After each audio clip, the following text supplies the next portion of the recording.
Onfray, la satire, les accusations d'homophobie et la censure. Fabien Bezancalé, philosophe. Michel Onfray a défrayé la chronique en publiant début octobre une lettre à l'intention du président de la République. Pleine d'ironie et d'allusions sexuelles, elle a été accusée d'homophobie. Déprogrammé de plusieurs émissions, Michel Onfray crie à la censure. Sputnik France revient sur cette polémique, mon cher Manu. Mais aussi, mon chéri.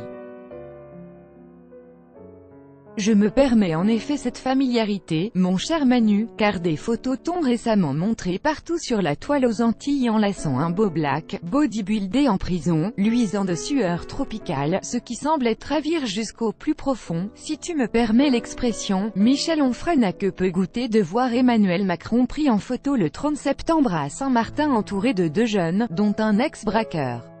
Plus que la simple prise de cliché, c'est le contenu de la pellicule qui a fait polémique. Dans l'une des photos, on voit le président enlacer un beau black, comme le qualifie Michel Onfray. Dans une autre, ce même individu fixe l'objectif tout en levant son majeur. Un doigt d'honneur qui a inspiré une lettre au philosophe, qui tout au long de son œuvre file une métaphore sexuelle qui aboutit au « fist-fucking » du peuple français. Ou comme l'explique Michel Onfray, la main, puis tout le bras dans le cul. Dans « Lettre à Manu sur le doigté et son fondement », on peut notamment lire « Quoi qu'il en soit de ce fondement et de son propriétaire, c'est proprement manquer de doigté envers la République que de se laisser mettre de la sorte en arborant ce sourire radieux qui témoigne de ton contentement. Pareil goût relève de ta vie privée qui est celle du second corps du roi, elle ne devrait pas affecter ton premier corps qui est politique et républicain. Ce sourire, c'est le même que tu arborais sur les marches de l'Élysée le jour de la fête de la musique en compagnie d'une brochette d'individus, eux aussi férus de ce très subtil langage des signes. On ne dira pas que tu caches ton jeu. Il n'y a que les crétins pour feindre que tu dissimules. Tu es du genre à nous le mettre bien profond, pour dire clairement ce qui ne devrait pas te choquer sous forme de mots, puisque la chose te ravit quand elle se trouve exprimée sous forme de gestes. Ces envolées au vitriol ont choqué certains observateurs, qu'ils soient journalistes, éditorialistes ou simples kidami, ont vu une attaque homophobe. Michel Onfray, sa lettre ouverte homophobe adressée à Emmanuel Macron, titrait le site Non-Stop People. Quant à Maurice Safran, ancien patron de Marianne, il a accusé le philosophe d'homophobie latente, sur le plateau de « L'heure des pros », animé par Pascal Praud sur CNews. Mais je rêve ou quoi? Est-ce que depuis tant de temps, j'ai écrit tellement de choses depuis 1989, est-ce qu'il y a un livre, une phrase qui permette de dire que je suis homophobe? Pourquoi les philosophes n'ont-ils pas le droit à la satire? A répondu le principal intéressé sur le plateau de BFM TV le 7 octobre. Au point, le philosophe canet s'expliquait plus en détail, le problème n'est pas l'étreinte, mais le doigt d'honneur. Si le président avait enlacé une femme, j'aurais dit exactement la même chose. Mais il se trouve qu'il a enlacé un garçon. Ce n'est pas de ma faute tout de même, hein, trop tard. Dès les premiers soubresauts de la controverse, Michel Onfray était devenu, pour un temps, trop sulfureux. Le 8 octobre, il devait se rendre sur le plateau du « Magazine de la Santé », diffusé sur France 5. Mais il n'aura pas la chance de raconter les conséquences de l'accident vasculaire cérébral (AVC) dont il a été victime il y a quelques mois et qui lui a soufflé son dernier opus, Le deuil de la mélancolie. La rédaction du magazine a préféré attendre que l'orage passe, ce n'est pas de la censure. Nous ne voulions pas participer au bad buzz autour des propos de sa lettre ouverte. Le jour où tout cela sera calmé, il pourra revenir, expliquait Benoît Thévenet, le producteur de l'émission. Accusation de censure sans surprise, Michel Onfray ne l'a pas entendu de cette oreille. Et des soutiens sont sortis du bois. Comme le rapporte Télé Loisirs, l'ancien producteur historique de l'émission Christian Gérin a appelé la présentatrice du programme Marina Carrère d'Ancos pour lui signifier sa désapprobation. J'ai appelé Marina Carrère d'Ancos pour lui dire « Tu déconnes à plein tube. Je trouve le texte de Michel Onfray graveleux et de mauvais goût, mais c'est au tribunal de juger s'il est homophobe. C'est lamentable de le décommander pour ces raisons.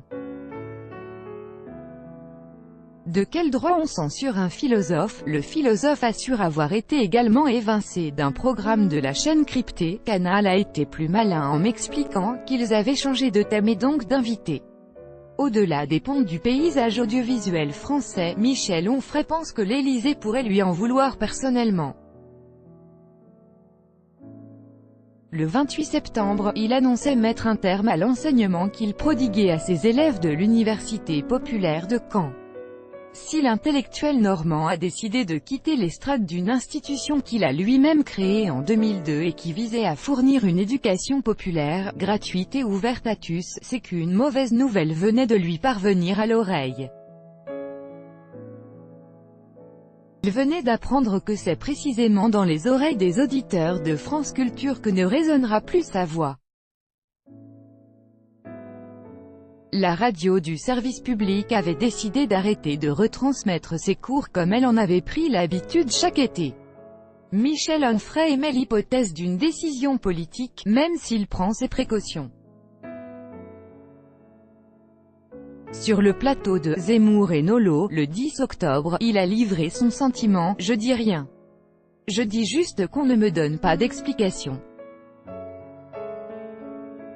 Et que précédemment, dans le journal du dimanche ou dans le Parisien, Sylvain Faure qui est la plume du président avait fait savoir qu'un certain Éric Zemmour, qu'un certain Alain Finkielkraut et qu'un certain Michel Onfray défendaient des idées nauséabondes et que ça déplaisait en haut lieu à l'Élysée. Du côté de France Culture, on se défend de toute obéissance au pouvoir, comme l'a souligné Sandrine Trainer, directrice de la radio. Il n'y a aucune pression politique, c'est ridicule. Nous l'avons énormément soutenu, mais il n'y a pas de passe-droit à France Culture et, en termes de pluralisme, la question se posait de diffuser chaque été un seul et même essayiste. Notre antenne est libre de tout pouvoir, du pouvoir politique, mais aussi du pouvoir de Michel Onfray, des explications qui n'ont pas convaincu le philosophe. Il écrivait récemment sur son site « Après France Culture, c'est donc France 5 qui me prive de micro. Cela confirme la censure dont je fais l'objet de la part du service public audiovisuel et dont je parlais dans ma satire, la censure, encore ce mot. » Il est revenu le 8 octobre lors de son passage dans l'émission animée par le journaliste André Berkoff sur les ondes de Sud Radio. On a une incapacité aujourd'hui à penser librement. Parce que si vous pensez librement, vous aurez droit à ça, homophobe, raciste, antisémite, compagnon de route de Marine Le Pen, etc. On ne peut plus débattre, on ne peut plus dialoguer, c'est désolé Michel Onfray. Avant de se livrer à une comparaison avec la dystopie de George Orwell, il y a une criminalisation de la pensée d'opposition, qu'elle soit de droite ou de gauche. On n'a pas le droit d'être nationaliste si on aime la France, si on aime le drapeau bleu-blanc-rouge, si on aime la liberté, l'égalité et la fraternité, et j'ajoute la laïcité et le féminisme. C'est totalement orwellien. On est en plein dedans, cette façon d'écrire l'histoire, d'interdire la pensée libre. Michel Onfray semble ne pas en avoir fini avec Macron. Début septembre, il publiait sur son site une première initiative épistolaire sobrement intitulée « Lettre ouverte au président Manu ». Dans le texte, il tensait le locataire de l'Élysée après la nomination de l'un de ses proches au poste de consul à Los Angeles. Depuis, il y a donc eu « Lettre à Manu sur le doigté et son fondement » dans laquelle tout y passait, évaporation, des bénéfices réalisés du temps où Emmanuel Macron officiait en tant que banquier d'affaires, levée de fonds à Las Vegas, Benalla, reine des paparazzi au rôle obscur ou encore distribution de hochets à ses proches. Les attaques contre le locataire de l'Élysée sont légion. Et elle devrait bientôt être rejointe par de nouvelles piques. Je t'annonce une bonne nouvelle, comme je dispose de plus de temps pour moi depuis que mes cours à l'université populaire sont passés dans la moulinette de ton rectum citoyen, je me réjouis de pouvoir t'annoncer que je t'écrirai plus souvent que je ne l'avais prévu lors de ma première lettre. Cette perspective nouvelle me donne le même sourire que toi, mais pour d'autres raisons, je suis ravie, car pour Michel Onfray, mettre ou ne pas mettre, là est la question, il entend donner la réponse.